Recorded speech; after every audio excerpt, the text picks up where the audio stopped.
Welcome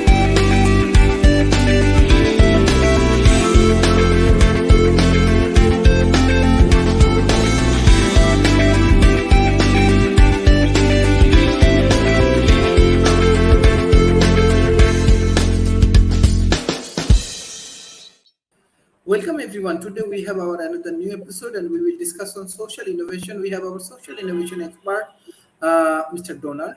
I want to give chance, Mr. Donald, what you want to discuss about social innovation, how does it work, and how it can improve the quality of innovations in the society. Well, oh, rats. Well, social innovation is, hang on, sorry.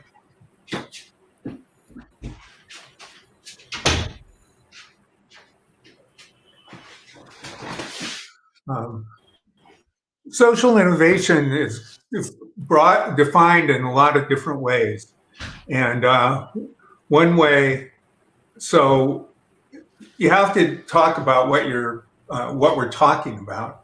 And the UN actually defines it as, let's see if I can use the right words, but it's approximately innovative solutions to what they call relevant challenges.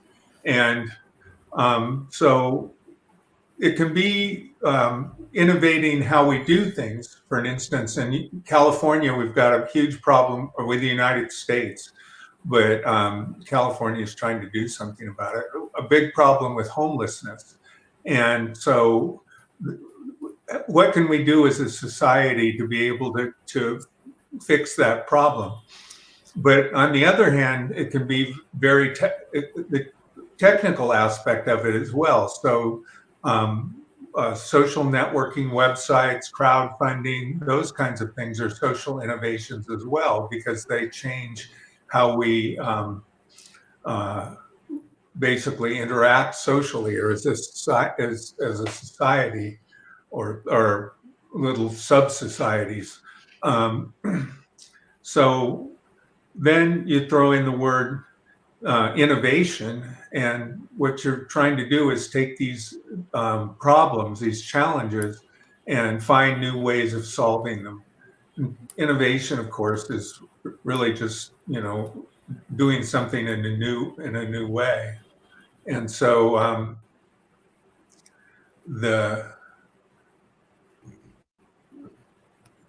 I look right now and I think that we desperately need a lot of social innovation. So in California, we're trying things. For instance, the United States itself is basically owned by some very rich people, and some of the richest people that own the country and have had the longest time buying it are oil companies. So in any time that we want to try and lower our carbon emissions, they own enough senators and congressmen that we never can do anything. We can't do it. They've bribed enough people. And so but there are enough people who haven't been bribed and things like that we can make some progress. So in California, our governor and our legislature is very devoted to trying to figure out how we can become carbon zero by as soon as possible. And one of the ways that we're doing it is we're phasing out petroleum-based cars. Okay, so we're switching to completely electric cars. You're not going to be allowed to sell petroleum-based cars in California in a few years, and it's just making the oil people furious. They're suing us. They're doing everything they can to try and stop us from changing, and writing essays in the Wall Street Journal and going on and on Fox News and stuff like that about how we're destroying the country and blah, blah, blah. And that's kind of what happens when you have social innovation, or the deal with social innovation is that there are people who are really benefit from it being the way that it is right now. So they're very entrenched. and they benefit from it being the way it is. So trying to change is sometimes very strongly resisted. And I'll get back to that, but I want to just say that the social innovation aspect of it is that people are going to have to change what they do. I mean, they're going to have to learn to charge their cars at night. They're going to have to learn how to break their journey into 300 miles at a time, because if it's a long journey, because you need to recharge and various kinds of things. So people are going to really have to live differently and be different. And so that's why even technology turns out to be social innovation, because, I mean, yeah, it is. It's innovation, and we're forced by so when we do have innovation, then we definitely have the resistance to it, and then the problems that can be created by it. So, like if we look at the internet, and we look at social media, that's become a platform for providing people information that's not true. So some people in the United States right now, there's a fairly large group of people. It's probably as high as 20%, between 20 and 25%, which is a large group of people who are fundamentalist Christians who are trying to take over the country and force everyone to be fundamentalist Christians. And so they are effectively using social media to get out their message, and try and doing it by just basically lying, like saying things are happening that aren't really happening. So there's this big brouhaha where a lot of people are really upset about all the immigrants that are coming to the country, but it's not true. We don't have that many immigrants coming to this country. I mean, we do, but I mean, relative to how big we are. And they're not illegal immigrants. They're immigrants who are refugees, and they're trying to seek asylum in this country, which is perfectly legal. But the media, these Christians are trying. So many Christians say they're not really even Christians because this doesn't seem like Christian values. So I'm not really saying anything about Christians specifically, but this is a group of people that are called Christian nationalists, and they're very dangerous part of the United States.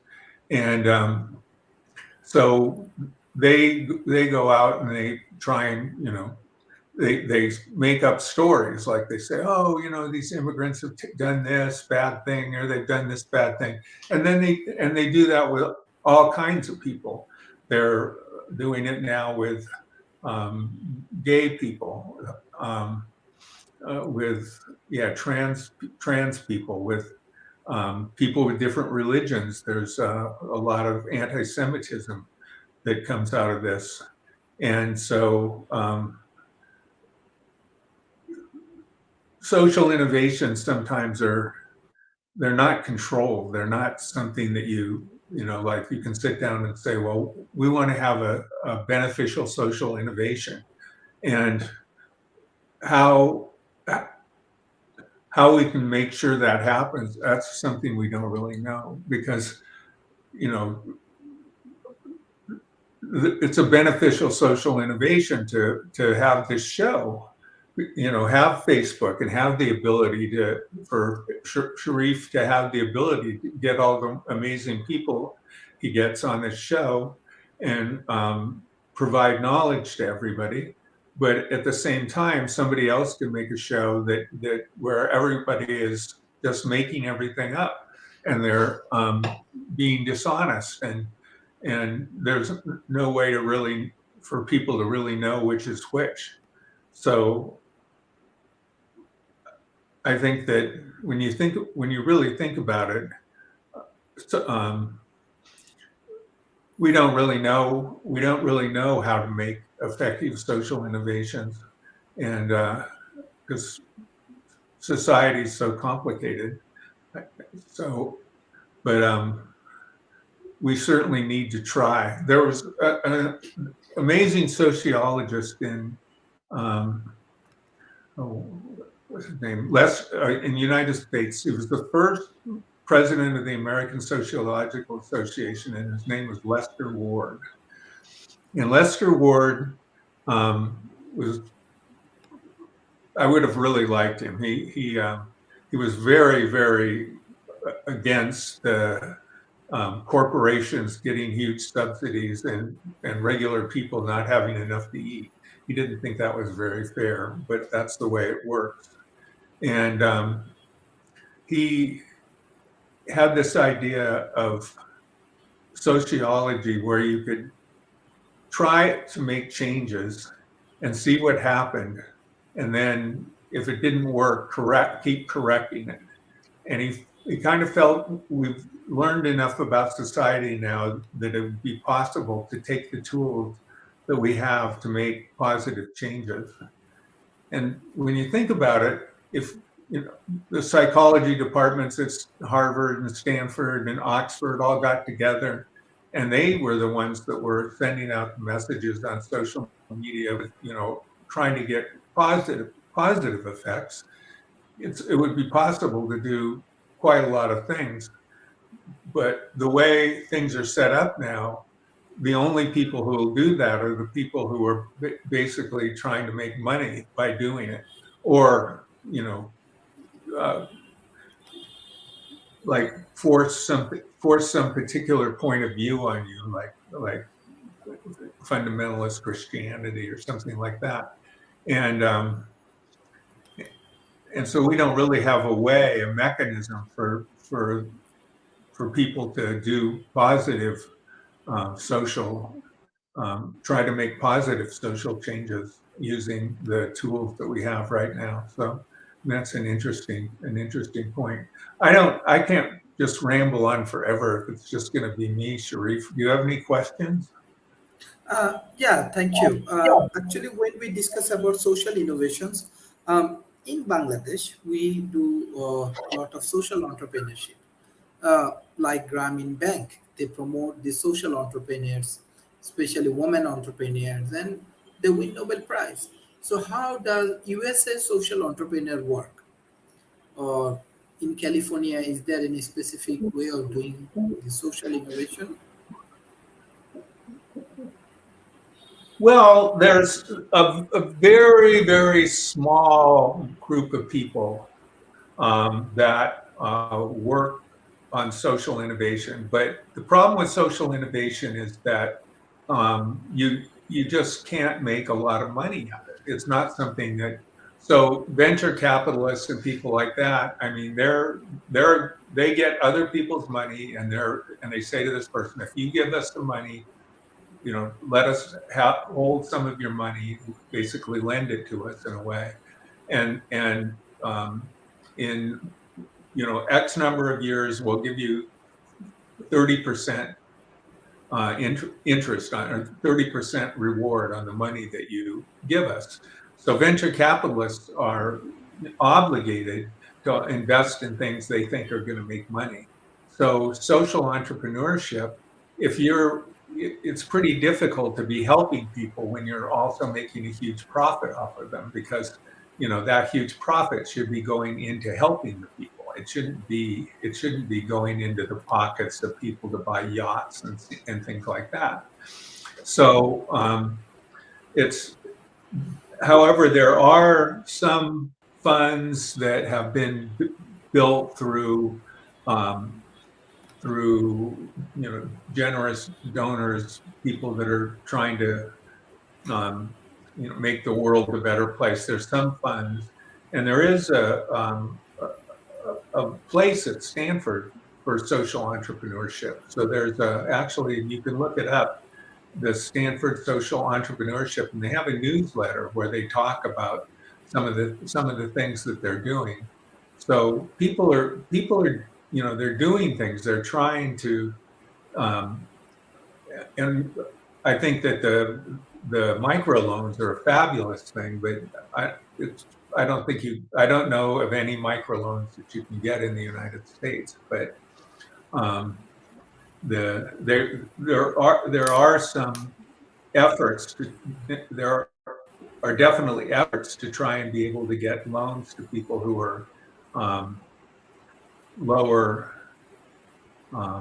lower income. It's basically, if you don't have credit, you can't. It's hard to borrow money, and you can't get credit unless unless you're basically already have money. So it's kind of a catch-22, and so the poor people in more kind of, I should say, almost less developed areas in the United States have a problem getting it. And so social entrepreneurs will do things like try and develop a funding source and a bank that can lend to poor people, the poorer people in the country, to start businesses and things. But it's kind of a weak effort, sadly.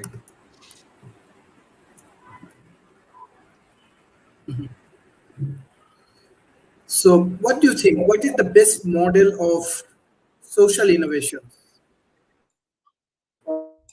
or how we can improve the Well, quality of social activities? Because we well, I mean, to me, it seems that the important thing would be you have to kind of have a public-private partnership. And I think that, I mean, for many, many, many things, because as soon as you start doing something that's affecting a broad number of people, you get into basically political, the political arena. And you've got to figure out, like, what are the forces that are the headwinds. And that's why I'm saying in the United States, it's more of a catch-22, because the people that have the money are the very people who don't want social innovation. So they spend the money making sure that social innovation doesn't happen. And the people that are doing social innovation are having to rely on a handful of philanthropists. And there's reasonable amounts of money. I mean, it's in the billions, I'm sure, but it's nothing compared to what literally trillions that things like the oil industry has. And so there's courses at Stanford that I think you can even take online. Let's see if I can find. I can't. But yeah, just subscribe to the Stanford Journal of Social Entrepreneurship. It's free, and you can read the different kinds of things they're doing. I mean, it's there. If you want to do it, it's like a business. It's a business. You figure out what it is that you want to do. You figure out how it's going to sustain itself, and you write a business plan, and you try and raise money for it, and make it happen, just like any business. okay, excellent. Our youth community, they have a very good interest about Stanford University. So if you share your experience about Stanford and how they help entrepreneurs, this will be a very good session for our youth. Well, that's what I was saying about kind of public-private partnerships. Now, Stanford's a private university, but in a sense, the education is a little bit more public because they don't hide anything. They don't have a class of students and say everything I'm telling you is secret. The idea of a university is to get knowledge out and education out. So Stanford is in a way kind of more on the public side. And early on, Stanford developed relationships with lots and lots of people who are venture capitalists. And so sometimes at their business school, they'll have famous venture capitalists actually teaching there, or they'll come and give talks. And you can stand on the top of Hoover Tower and see probably a third of the venture capital firms in the entire United States. And so when they have, they teach classes on how to write business plans and how to figure out what your market is and the market size is and how you're going to get stuff to market and how you're going to finance it and how you keep track of the finances and all the things that you need to do to have a business. And then with social entrepreneurship, the business is doing something that's for social entrepreneurs, because the Armand Bank has to make enough money to survive. It's a business. It's just a business whose goal isn't necessarily to make huge profits. It's a business who has a different goal, but it's got all the same problems as businesses do. Any other business does. And so Stanford has a incredibly good business school, and they just kind of make the social innovation part kind of part of their business school. And then if raising money is done through personal connections that people have. If somebody has a really good idea, the professor knows somebody that they can introduce them to so that they can talk about it and make something happen. And that's, one of the reasons Stanford's so desirable. Excellent. So what do you think, like how we can collaborate more with these developed nations and developing nations? Yes, we have a lot of cultural difference, but how it can enhance the capacity of the business world?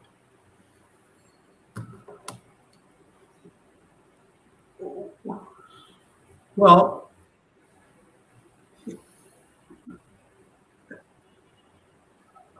I think that public-private thing is extremely important, because it's just like any business. You find a problem and you that needs to get solved. You think the solution, you come up with a good solution, a better solution to that problem than anybody's had before. And then you go out and you figure out who it's going to help, who is going to be interested in it. You figure out how much you can make selling it, basically. And then you raise money and start doing it. So it's really like other businesses if you're doing a social business. But I think that when we really get to the thing of social innovation, we have to start looking at another level, which is why I say the public part is so important, because the kind of capitalist system that we have right now isn't working very well, and I mean it's making social innovation very difficult, and in some ways. And so, from a government level, I think people need to look very carefully at models of countries around the world that are more successful. And so, again, I'm a big fan of the Nordic countries, and especially Finland. And in Finland, they have quite a lot of social innovation. They're open to it. For instance, their K through 12 schools are far better than, they're some of the very best in the world, and they're much better than the United States. And they're so incredibly different the way they teach grade school. They don't have homework. They are required to have a 15-minute recess every hour. So there's 45 minutes of class, 15-minute recess, and where they play. And and yet the kids do better on math tests and all the tests and things like that than the kids in the United States who have, theoretically a lot of homework and a lot of stuff like that. So it's and so that's a huge social innovation, but how that has to come from kind of top down, and because one individual can't change the curriculum of a school.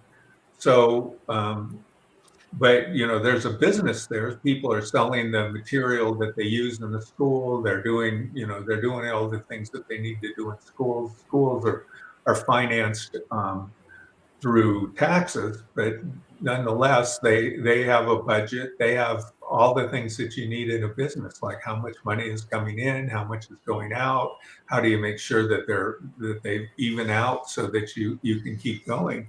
So all of those things are there, but you need to really be sure to understand that if you get too much income inequality, like in the United States and a lot of the developed world right now, that things are that will absolutely end social innovation, because the people who control the money have an agenda, and then they're going to try and force it on everyone else, and we can't. And the only thing that can help with that is the government. So, yay! Hi, Daniel. Thank you. Hey, good to see you, Donald. Yeah. I Mr. always Daniel. remember that you said you worked on the sound at the Monterey Pop Festival, or the lighting or something there. No, I didn't. I just went there. I was just out in the audience. No. But yeah, you're a Stanford alum, I guess. Well, I was only my only thing at Stanford is I was a visiting scholar there for a year, and I worked and then for several years I was part of a Stanford thing called the Silicon Valley Network Analysis project, and so for quite a while I would attend graduate. I audited a bunch of courses, and then was part of a graduate seminar there for years, and so I get to be a live-in caregiver for a Stanford alum stroke survivor, so I get all kinds of little tidbits of like he knew E.F. Schumacher, and he was there during the 60s. Didn't graduate, but hey, a lot of famous people didn't graduate. There's like startups are from dropouts, right? That's true. The Larry Page and Sergey Brin didn't graduate. I think they dropped out and started Google. Maybe they graduated, but yeah.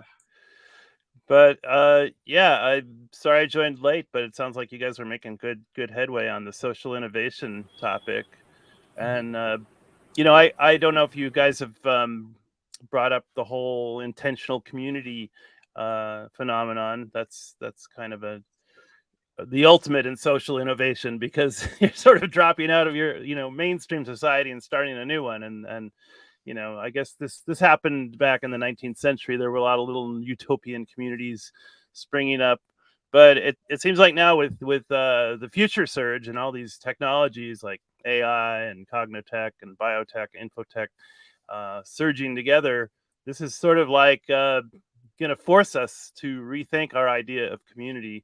It's like get the door, it's AI. What does it want? How are we going to adapt to it? And so we're kind of being forced to innovate socially, and it's a good thing, I think, because our old social credit system, so to speak, was based on just pure currency exchanges. We know the price of everything, but not necessarily the value of everything. And now we're going to have to go to a value-centric perception for our society and our economy. One quote that I think really nails it is, if you're not doing what you love, you don't deserve to get paid for it. So it's like, we need to use AI. How can I figure out how to get paid for doing what I love?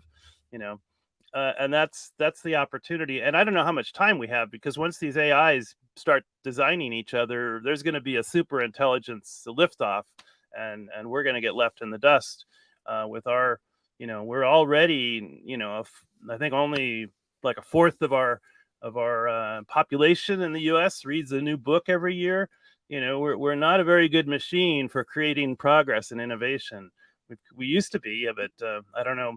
We're kind of dropping the ball, so we need to get on that track. But we can redesign the economy in all sorts of interesting and voluntary ways. Like, you don't need a government to come in and institute these top-down kinds of changes. We can have a whole bottom-up, kind of voluntary revolution of taking care of each other, doing what we love, pricing things in ways that emphasize quality of life. I love that I think I spoke yesterday about the Kingdom of Bhutan. They don't use the gross domestic product for their economy. They use gross domestic happiness. And so, what would it look like if we switched to a happiness-based, value-based economy? And I think one way is redesigning our neighborhoods. Well, most people don't know their neighbors, and it's kind of awkward and hard to get to know your neighbors. But one thing I've heard is just like have lunch out or have dinner out on your front lawn once a week, and people will probably be wandering by and they'll strike up a conversation. So that would be like one way. People start these things called local exchange trading systems, where they actually trade hours of their time for hours of other people's time to do jobs, and those kind of work, except the problem is they don't equate the skill level. Walking someone's dog for an hour is not necessarily worth an electrician rewiring your electrical panel, for an hour. It's like, but so I think those can be redesigned where you have a skill component.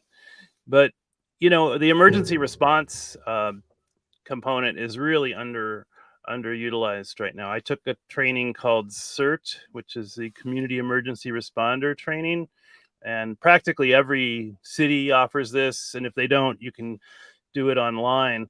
And it's just the basics of how to survive on your own in the event of a community-wide upset. Could be earthquake, tornado, fire, even some unexpected things like a solar storm. We had one back in the 1800s that if it happened today, it would take out the whole power grid for months and months, and it wouldn't be a pretty outcome. But there's one obvious thing. People are constantly aging and they're getting older, and strokes, heart attacks, and cancer, I think, are the biggest killer. And the heart attack one is actually where a huge amount of lives could be saved with these AED units. They're called, that stands for Automated External Defibrillator, and they're pretty much standard to have in public places now, like malls or theaters, libraries.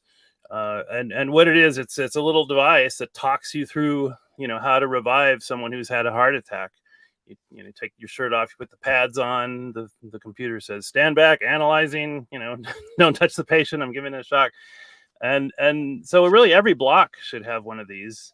And in addition to that, every hospital should have a drone equipped with one of these, because if you can get to a person in that first 5 minutes of a heart attack, you can pretty much have a very strong chance of saving their life.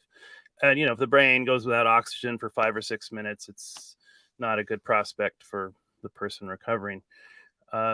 So yeah, this is something in the campaign that I'm running with Tom Ross, by the way, for the 2024 presidential election. Tom's on the presidential slot. I'm his vice president, but we've got a good run-up time to talk about interesting initiatives like this between now and November 5th, 2024.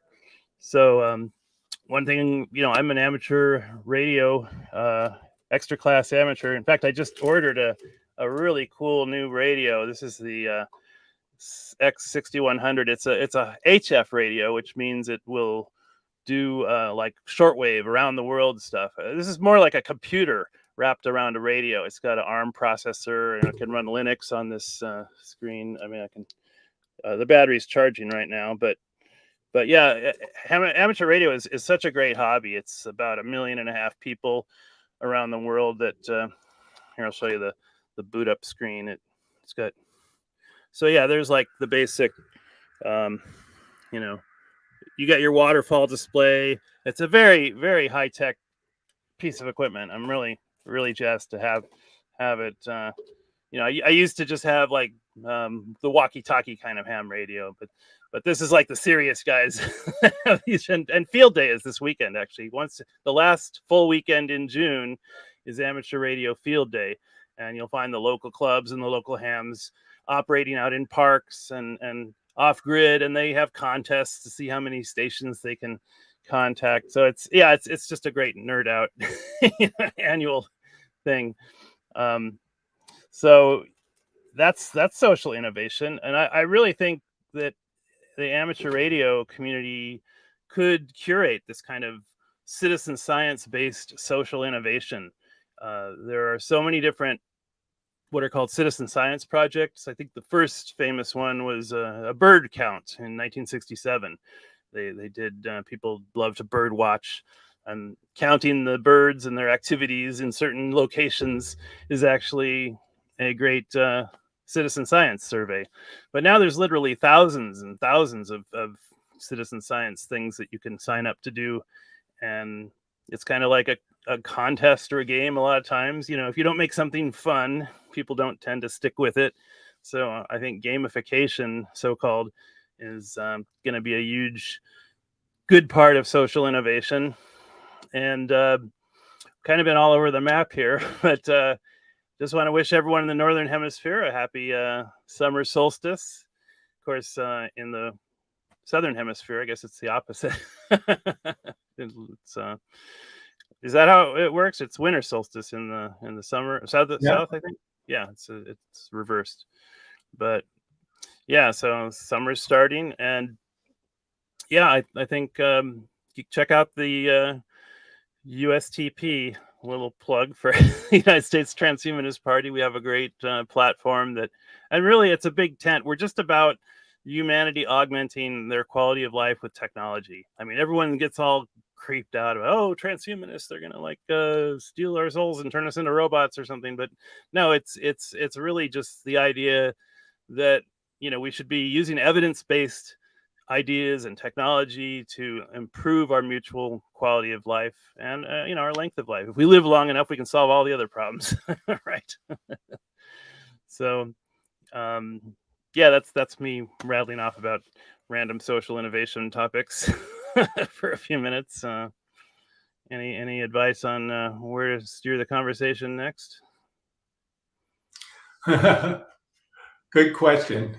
I guess I could respond to you. Please. Well, that was great. A lot of great ideas there. It was really really nice to hear that. I kind of have this idea that the way that in the United States we have this very strong commitment to basically individualism and Austrian economics, and kind of this whole idea that society is made up of atomic individuals, and that we can understand society as the interaction of atomic individuals. Like, you can't actually; it doesn't work. But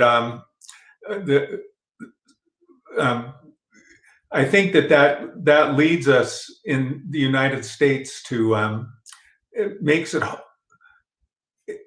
leads us to think that the government is something separate from us. And I've seen some polls and things like that about how people feel about the government in Finland and the Nordic countries and some other countries as well, and versus how they feel in the United States.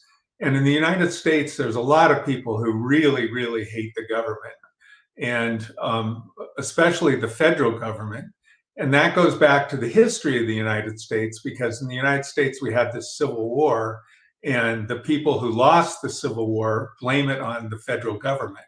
And so they're still mad about grandkids or great grandkids are still mad about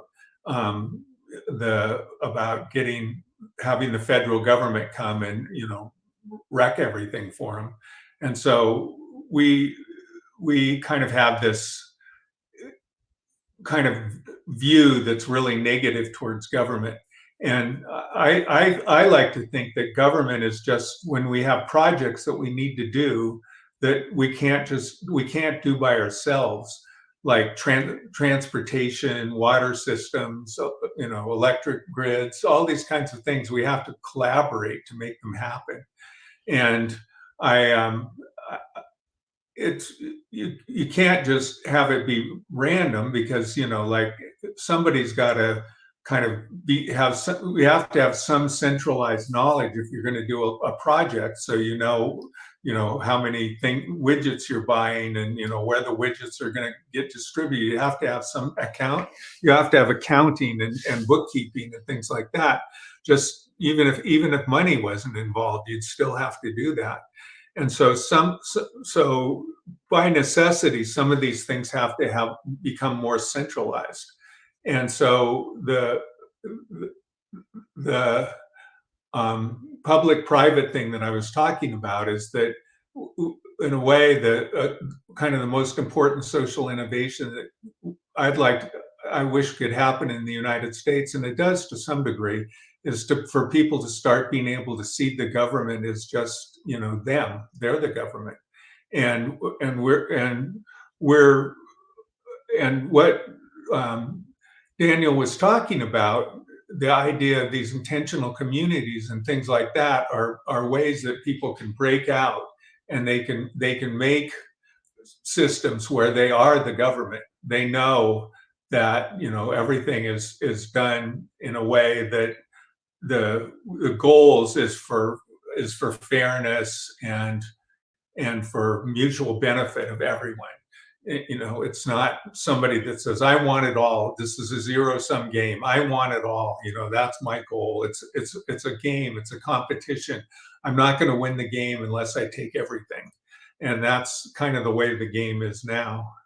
And so I think the bottom up stuff is really important. And I think that one of the innovations that's just, to me, just stunning is TikTok. I'm an absolute total fan of TikTok. And one of the things that happened is in the last elections in the United States, especially the last one, there was predicted that the ultra right-wing people were going to basically take over, because they called it the red wave. And so, but it didn't happen. What happened instead was that we had a pink mist at best. The ultra right-wing people were very unsuccessful. And interesting, I've heard a lot of people that have talked and said, look, I've been going out trying to get young people to vote for decades, and without success. Young people just have not been voting in droves for a long, long, long time. But because of TikTok, they're starting to vote. And it's TikTok that's doing it. And I think that the reason, and this person said that, she said, I've been trying for years, and because of TikTok, all of a sudden I'm getting people are voting. And so the young people are getting together, forming communities on TikTok, and these communities are looking at things. One of the communities I just love to be connected to is the people they call deconstructing Christianity. And they took it from Derrida, the name, and they don't use it in exactly the same way Derrida did, but they basically are people. Many of them. They said, well, they start out with their TikTok. They say, well, I grew up in a cult, and my cult was Southern Baptist or whatever else like that. And they talk about the difficulty they had, because in changing their religious beliefs, they kind of had to leave their family behind, their friends behind. They had to leave a lot. They had to change a lot in their lives, their identities in a lot of ways. And there's millions of kids doing this right now, millions. And to me, that's an amazing social innovation that's taking place by technology. And it's kind of heartening, really, because it's kind of like what Daniel was saying, when people are left on their own, they actually get together and do good things. And so hopefully, I'd like to see us kind of rethink ourselves and have this individualism and realize it's not real. We can't talk to each other without language, and you can't have a language without other people. So, I mean, we are stuck with each other. so the better off everyone else is, the better off we are. Could I ask you a question about the TikTok thing? I mean, the U.S. TikTok is not the same as the China TikTok. They censor out all the frivolous stuff in China. So isn't TikTok kind of an asymmetrical culture war platform, because it's making us dumber and it's being used to make Chinese smarter right now? I don't see why it makes people dumber. I can't imagine that it makes people dumber. I mean, I have like one of the people I see a couple times a day is literally the world's leading authority on gun control, and he talks about the papers that he just got published and puts links to the papers. Another person is one of the best epidemiologists in the country, and she said, I just got back from speaking to a room full of people, many of them who had Nobel Prizes, and she's really smart, and and they put, so I get tons of, there's quantum physicists who help explain quantum physics. I mean, it's amazing how much good stuff there is there. It's not, it's an incredibly educational. So, I mean, people I need to get up to speed. I thought it was all like twerking videos. No, not at all. Not at all. So the whole deconstructing thing is people talk about, specifically about Bible, contradictions in the Bible that led them to start realize, basically realize it didn't make any sense. It was just too contradictory to believe in it anymore. And there's huge numbers of Mormons. There's a thing called the CES letter. So it's the Church Educational Services. And somebody wrote this letter where they just said, I have these questions about Mormonism. And then they just wrote this whole long thing where they contrasted verses, showed that verses were completely stolen and rewritten from various sources. They showed, just tear it out. And so many Mormons have read that and just quit being Mormons. And so there's this whole community of people that are leaving Mormonism, and they talk intelligently about the reasons that what happened to them and try and help each other. So it's not all of the communities I belong to are all, I joined. Another one's been fascinating is autistic people. Like I had this whole idea that autistic people were, like Rain Man, but many of these people are doctors and, physicists and all these kinds of things who have low levels of autism on the spectrum, but they still do. And they talk about, the difficulties they have communicating with people and how, things they've done to work it out so that they hide their autism, they mask it. And it's just fascinating. It's just really, really amazing. I can't recommend 30-second videos. Is that how it still works? People are making these little short videos and sharing them? Yeah, they've allowed up to 10 minutes now. Oh, 10 minutes. But the people that do these 3-minute videos, I'm just in awe of them. They use green screen, so they'll say statistics and they'll point to the statistics and with green screens and and they know how to, you know, change their thing, you know, do little clips. They're like, so that, you know, that as they talk, you know, make the point, their face gets bigger and stuff like that. They just know how to do all this stuff to make these 3-minute videos so incredibly good that you're just like, I am in awe of this person. I wish I knew how to do that. So yeah, I really recommend it.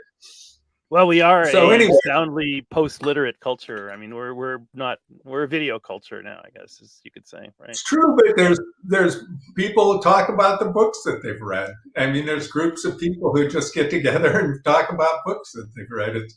So yeah, it's you can find almost any community, and I don't think TikTok really operates in China. It's just they've got something else over there.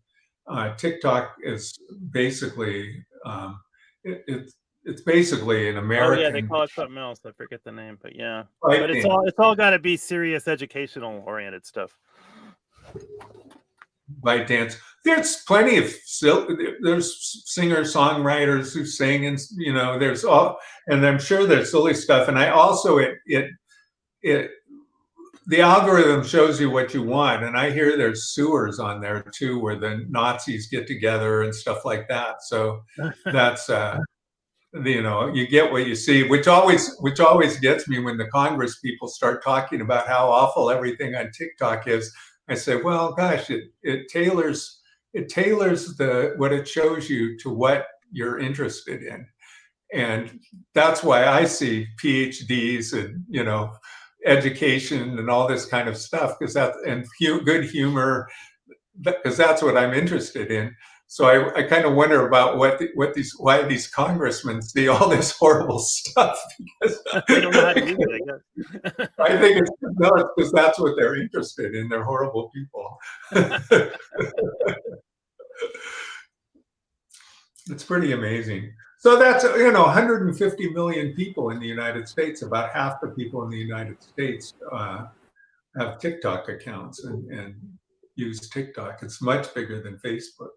All right, I'm sold. I'm gonna get on TikTok. You talked me into it, Donald. Good. Thank you, Mr. Donald. What's your concluding remark for today? Yeah. Well, I think that we couldn't come to a time when social innovation is more important, because I mean the challenges of climate change are pretty darn serious, and part of what happens is that in society we develop these like kind of patterns of doing things, like we're almost like we're actors, and we're in all these little plays that are external to us. We don't get to decide what you're supposed to dress like when you go to work, you know, how you're supposed to behave when you sit at your desk at work, how you're supposed to act when you go in a store, you know, what you're supposed to do. We have all these little things that we're doing, and we've learned them we don't know completely how, but it's obviously some sort of an unconscious thing that we do by observing others and interacting with others. And so that's what social really is that combination of all those like interactions. And once you learn those interactions and they become routine, many people really don't want to change that, because you know, they got it down. You know, it's not something they want to think about doing differently. And so social innovation is asking people, you know, in many cases is asking people to do things differently, or nudging them to do things differently by technology or media or other things like that. And that's an incredibly difficult thing to do, and often has unintended consequences. So I think that if you're interested in social innovation, it's really, really important that besides just technology, you spend some time, you know, take a class in social psychology, take a class in sociology, take a class in psychology, and take a couple of classes in philosophy and epistemology, and try and understand, how we think we know what reality is. I mean, we're convinced we know, but if you really are self-aware, you'll realize that everybody has their own reality. It's a little bit different for everyone. So how does that work, and how do we work together on something like that? So I think that the social aspect of social innovation is very, very important. And I've encouraged engineers my whole adult life. I've encouraged engineers to really to you can take electives.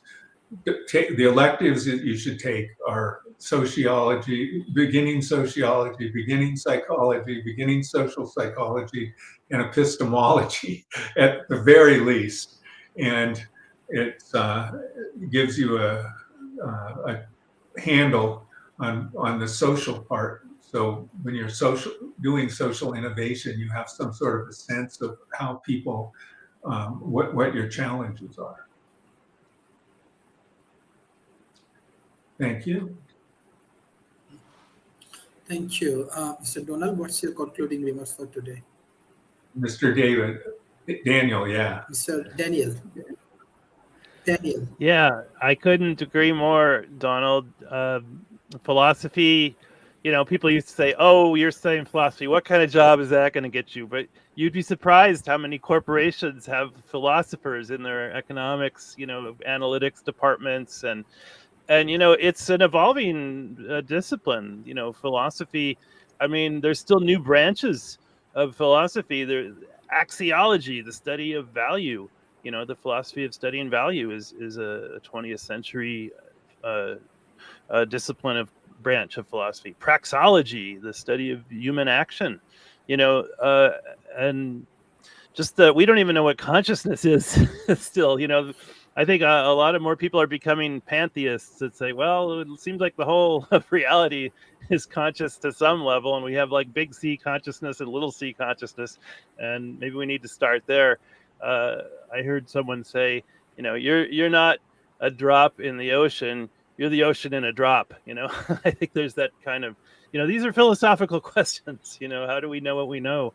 Where does self end and where does not self begin? I think that boundary is looks like a Mandelbrot fractal. If you've ever seen those fractals where they zoom in and it's just self-similar and self-similar right at the edge. The edge is really not a hard edge. It's a fuzzy edge, So, the more we study reality, the fuzzier it gets, the more quantum is like, well, we can't know the location and the spin and the mass, 2 out of 3, that ain't bad, right?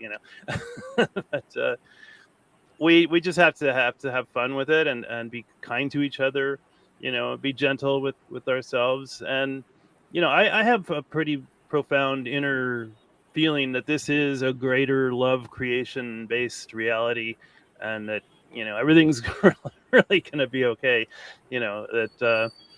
And yeah, I think as far as society, I think there's really 2 kinds of people that you're not going to change them fundamentally. There's people who love the new and who are afraid of the new. Actually, Robert Anton Wilson and Tim Leary wrote a book called Neuropolitics, and they said this was the future dialectic: the neophobes and the neophiles, the lovers of novelty and the people who are afraid of novelty. And you probably are going to make more progress reaching out to the people who like novelty, who are not afraid of the new. And I think it's like that slogan, we're no longer trying to wake the sheep, our job is to go get the lions. Because this is like a tectonic level of change now with the singularity, the future surge, the AI superintelligence prospect. We really need to up our game. It could be that computer intelligence wakes up and all it wants to do is go explore the universe and find intelligent life. And it's like, oh yeah, there's these ants crawling around on my surface. Well, they can do whatever they want. I'm out of here. It's like, that would be maybe a neutral or a slightly good scenario. But yeah, I think we need to concentrate on the good scenarios, because you can have these self-fulfilling prophecies of fear if you're not careful. When you were talking about organized religion, you gave me an idea for a slogan there, Donald. It's like organized religion, putting the cult in difficulty. But Great. so I don't know. I'd say, be good to each other, be good to yourself. And everything in the universe is a potential learning experience, and learning is good. Therefore, the universe is good. So, check out the Transhumanist Party and Tom Ross and Daniel Tweed, our campaign. We're going to be putting forward a lot of similarly themed initiatives and ideas. And I'm glad you had this topic, social innovation. It's a topic that should be a regular one. So I'll wrap it up there. Thank And you. thanks again, everyone. Thank you, Mr. Dan. Thank you, Mr. Donald, for joining today's session. I request all of our audience, please share our content as much as possible. As beside that, our speaker, they are also social entrepreneurs. Socially, they are very influential. So you also share our content with your audience. So thank you, everyone, for joining today's session. Thank you. Bye-bye and take care.